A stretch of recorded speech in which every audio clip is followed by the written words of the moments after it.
Um, Mike Hewitt very kindly uploaded my thesis to Google Notebook LM, and it made a video just talking about the solution and explaining what it is.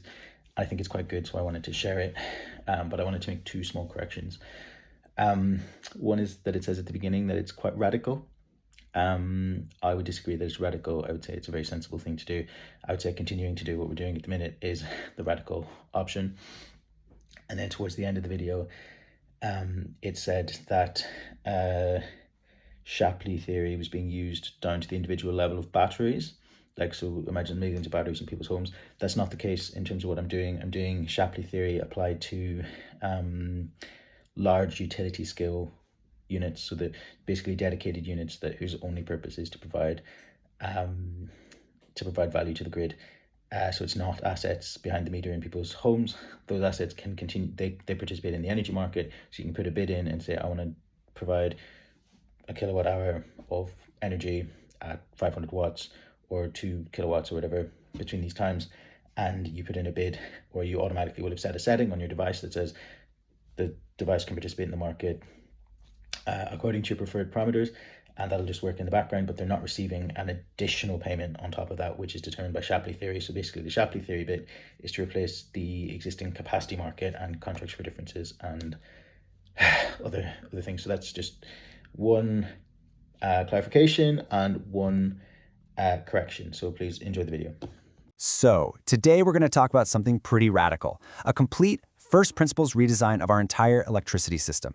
It's a new blueprint that basically asks a really simple question. What if we actually built our energy market for the 21st century, instead of constantly trying to patch up a system that was designed for the 19th? Let's dig into it. This quote right here really sets the stage, doesn't it? It's basically saying that for the last 30 years or so, our energy policy has just been a series of band-aids. We've been treating the symptoms while completely ignoring the disease. So this isn't about a minor tweak. It's about a deep, systemic failure. And yeah, this brings up the big question, right? The one I'm sure you've asked yourself. We keep hearing we're in this amazing green revolution, that renewable energy is getting cheaper and cheaper. So why aren't our bills getting cheaper too? To figure that out, we've got to look under the hood of the system we have right now.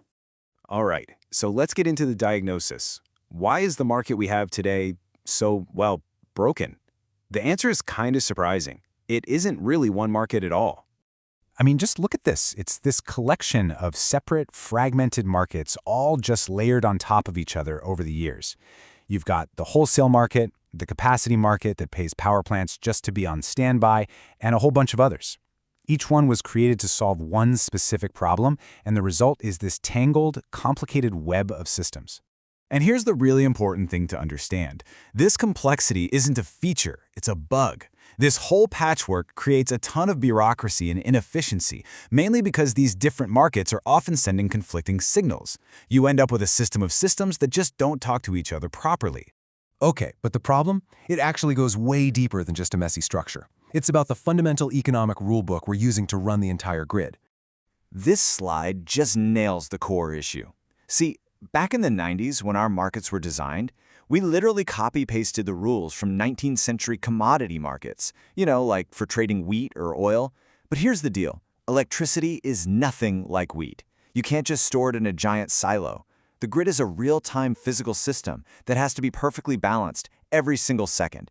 It's run by the laws of physics, not just simple supply and demand. And the key rule we borrowed is this thing called marginal pricing. And it's kind of wild how it works. At any given moment, the price for all electricity is set by the single most expensive power plant we need to turn on to meet demand. So if we need to fire up a pricey gas plant just to keep the lights on, guess what? Everyone gets paid that high gas price, even the wind farm where the fuel was completely free.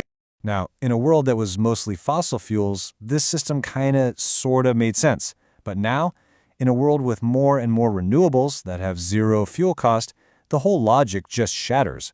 Marginal pricing was never, ever designed for an energy source whose cost to run is zero. It's sending all the wrong signals for what we should build and how we should run the grid. All right, so we've established the problem, a fragmented system running on like an ancient operating system. So now, what's the fix? Well, let's get into the proposed solution, a complete redesign from the ground up. The big idea here is to just stop. Stop patching the old system. Instead, let's build a new one based on first principles. The core concept is to stop treating the grid like it's a market for wheat and start treating it for what it actually is here in the 21st century, a digital cyber-physical system. It's a control problem, not just an economic one. And this whole new design, it really comes down to three main pillars. Number one, putting fairness first, right into the rules. Two, moving to what's called an event-driven operation that works in real time. And three, using digital regulation to make the whole thing transparent and automatic. So, what on earth does event-driven actually mean? Well, think about it this way. Our current system is batch-based. It settles the market in these clunky half-hour or even one-hour chunks. An event-driven system, on the other hand, clears continuously in real time. So when a cloud passes over a solar farm or a big gust of wind hits a turbine, the market can respond instantly. And that speed, that's what allows it to finally integrate and value millions of small things, like your electric car or your smart thermostat. So how is this real-time magic even possible? Well, it all comes down to a really powerful piece of tech at the heart of the whole system. It's called an automatic market maker, or AMM. Now, don't let the name scare you. The best way to think of it is as a digital scarcity controller. It's an algorithm, right? And its whole job is to constantly watch the physical state of the grid, the voltages, the congestion, all of it, and instantly translate that physical reality into a price. What it does is create this beautiful, simple feedback loop. The system senses the grid's condition, the AMM sets a price, and then automated devices all over the grid act on that price signal. It's a control system that uses price as its language to keep everything stable and efficient. And this isn't just one giant all-seeing computer running the show. The architecture is holarchic. Yeah, it's a fancy word, but think of it like those Russian nesting dolls.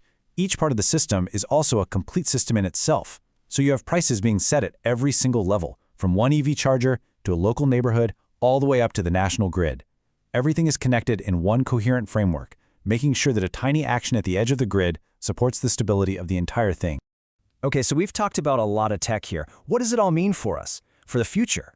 Well, it brings us right back to those big goals. A system that's not just efficient, but also fair and has zero waste. Let's talk about the zero waste idea first. You know how sometimes we hear that wind farms are getting paid to shut down? It's crazy, right? That's because the grid just can't handle all the power. A zero-waste system is designed from the start to use every last drop of clean energy, flexibility, or storage. Nothing useful ever goes to waste. And then there's fairness. How do you actually bake that into the system? Well, this new design uses a really cool concept from game theory called the Shapley value. Now, stick with me here. The easiest way to get it is to think about splitting a dinner bill with friends based on exactly what each person contributed to the meal. It's a mathematical way to precisely calculate and reward every single generator, from a huge offshore wind farm down to a battery in someone's garage, based on their actual contribution to keeping the lights on. No more, no less. So let's bring it all home. What's the real-world impact of all this? Well, by finally running on the right rules, the system can deliver lower costs, a way more stable and resilient grid, and a much faster, cheaper path to decarbonization. It fixes the broken incentives and makes sure that everyone who helps the grid, no matter how big or small, gets rewarded fairly. This is the payoff. A system that works with physics, not against it, to create that cleaner, cheaper, more reliable energy future we're all hoping for. And that really brings us to the final thought, doesn't it? The technology and the theory we've talked about here, they exist. A fair, zero-waste, digitally native grid is not science fiction. So if we actually can redesign our system to be this much better, the only question left is, what are we waiting for?